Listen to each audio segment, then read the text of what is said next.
Kung na yung mga ospital, ano? Oo naman. Naalala ko si lola ko, may cancer yun eh. Cancer? Oo, papa-chemotherapy siya mga sa ospital.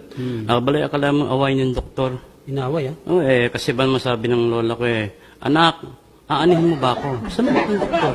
Kiki mo, lola. Ang lola ko, kiki mo rin. Anong ulit-ulit mo? Tanong ka ng tanong. Tanong dito, tanong doon, tanong dito, tanong doon. Hindi ka naman sagot sa mga tanong ko, eh. Paano ko sasagutin yung mga tanong mo? Wala namang kakwenta-kwenta yung mga tanong mo. Porque to the Frank, as far as education is concerned, wala ka sa akin. Education? Yes! Ay, habang na rin. Totoo po yan. Bakit? Saan ka ba nag-aral? Doon. Saan doon? Saan nga ron? Ikaw mag-aral ka rin doon.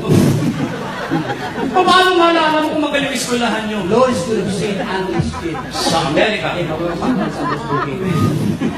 And then in front of it, when I finish my course. What course? Of course. And I study law. What law? Hoy!